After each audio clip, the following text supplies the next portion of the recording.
రైతులకు యూరియా సులభంగా అందించేందుకు తెలంగాణ ప్రభుత్వం తీసుకొచ్చిన యూరియా యాప్ కు విశేష స్పందన లభిస్తోంది. 5 జిల్లాల్లో ప్రయోగాత్మకంగా చేపట్టిన యూరియా యాప్ పనితీరు విజయవంతమవుతోంది. యూరియా ఈజీగా సప్లై అవుతుండటంపై రైతులు కూడా హర్షం వ్యక్తం చేస్తున్నారు.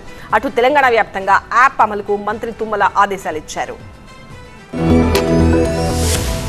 యూరియా పంపిణీలో పారదర్శకత సౌలభ్యం కోసం తెలంగాణ ప్రభుత్వం ప్రవేశపెట్టిన యూరియా యాప్ ను ఆదిలాబాద్, జనగామ, మహబూబ్ నగర్, నల్గొండ, పెద్దపల్లి జిల్లాల్లో ప్రయోగాత్మకంగా అమలు చేస్తున్నారు. యాప్ ప్రారంభమైన 2 రోజుల్లోనే 19,695 మంది రైతులు యాప్ లో బుకింగ్ చేసుకోగా మొత్తం 60,510 యూరియా బస్తాలు కొనుగోలు చేశారు. ఇందులో 217 మంది కౌలు రైతులు 678 బస్తాల యూరియాను బుక్ చేసినట్టుగా అధికారులు వెల్లడించారు. ఈ యాప్ ద్వారా డీలర్ల వారీగా యూరియా స్టాక్ వివరాలు రైతులకు అందుబాటులోకి వచ్చాయి. ఓటీపీ విధానంతో రైతులు తమకు నచ్చిన సమయంలో యూరియాను కొనుగోలు చేసుకునే అవకాశం కల్పించారు. అయితే యాప్ ప్రారంభ దశలో ఎదురైన ప్రాథమిక సాంకేతిక సమస్యలను వెంటనే పరిష్కరించినట్టుగా అధికారులు తెలిపారు. యాప్ అమలుపై ఎప్పటికప్పుడు పర్యవేక్షణ కొనసాగుతుందని వెల్లడించారు. ఇక త్వరలో తెలంగాణ వ్యాప్తంగా యూరియా యాప్ ను అమలు చేసేందుకు సన్నాహాలు జరుగుతున్నాయని, దీనికి సంబంధించిన వ్యవసాయ శాఖ మంత్రి తుమ్మల నాగేశ్వరరావు అధికారులకు స్పష్టమైన ఆదేశాలు ఇచ్చారు. తెలంగాణలోని రబీ సీజన్ అవసరాల కోసం ఇప్పటికే 5,30,000 మెట్రిక్ టన్నుల యూరియా సిద్ధంగా ఉందన్నారు. వచ్చే జనవరి, ఫిబ్రవరి అవసరాలకు అనుగుణంగా ప్రభుత్వం ముందస్తు ఏర్పాట్లు చేస్తుందని మంత్రి తుమ్మల చెప్పారు. మొత్తంగా యూరియా యాప్ విజయవంతంగా కొనసాగితే తెలంగాణలో రైతులకు మరింత సులభంగా ఎరువుల సరఫరా జరగనుంది.